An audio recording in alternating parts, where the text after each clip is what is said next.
ప్రభువైన యేసుక్రీస్తు నామంలో మీ అందరికీ నా యొక్క హృదయపూర్వక శుభాకాంక్షలు తెలియజేస్తున్నాను.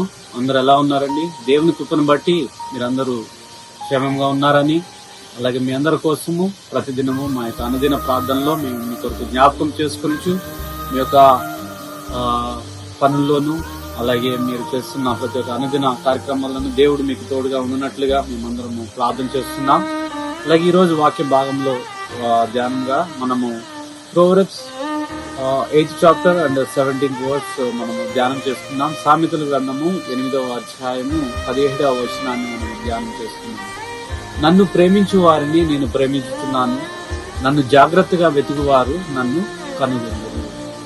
ఈ యొక్క వాక్యాన్ని మనము ధ్యానం చేసుకున్నట్లయితే, నన్ను ప్రేమించు వారిని నేను ప్రేమిస్తున్నాను, నన్ను జాగ్రత్తగా వెతుకువారు నన్ను కనుగొన్నారు.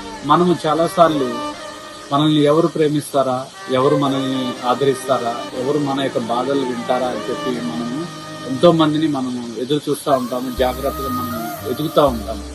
కానీ మన యొక్క అవసరతలు తీర్చే దేవుడు, మన యొక్క బాధలు తీర్చే దేవుడు, మన యొక్క అనేకమైన అవసరతలు కానీ మనల్ని ఏంటంటే ప్రేమించే దేవుడు ఆ యొక్క దేవుడు మాత్రమే. ఆయన్ని మనము జాగ్రత్తగా వెతికినేడలా ఆయన మనల్ని కనుగొని ఆయన కూడా మనల్ని ప్రేమిస్తారు. మనల్ని ప్రేమించే వ్యక్తులు మనకి ఏ విధమైన వాటిని చేస్తారో తెలుసు కదా మీకు.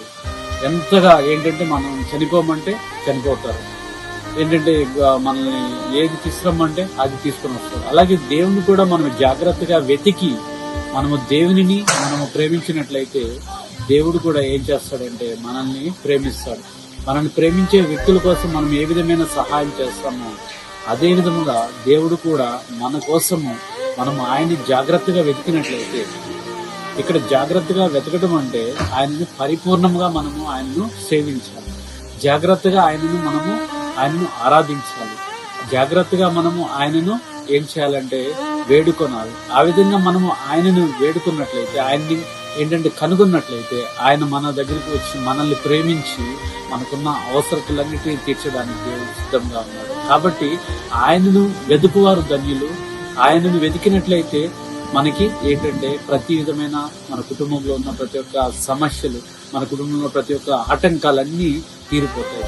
మనం ప్రేమించిన వ్యక్తులు మన కోసం ఏదైనా చేయడానికి సిద్ధంగా ఉంటారు. అదేవిధంగా దేవుడు కూడా మన కోసము ఏదైనా చేయడానికి, మన కుటుంబంలో ఉన్న ప్రతి ఒక్కటి తీసివేయడానికి దేవుడు సిద్ధంగా ఉంటాడు. దేవుడి యొక్క చిన్న మాటలు దీవించిన కాక అట్టి ప్రేమించే హృదయాన్ని దేవుని ఎడల మనం కలిగి ఉండాలని, ఆయనకి దగ్గర అవ్వాలని, ఆయన జాగ్రత్తగా వెతకాలని చెప్పి నేను మనస్ఫూర్తిగా కోరుకుంటూ నా మాటలు ముగిస్తున్నాను. దేవుడు మిమ్మల్ని దీవించిన కాక. ఆమేన్.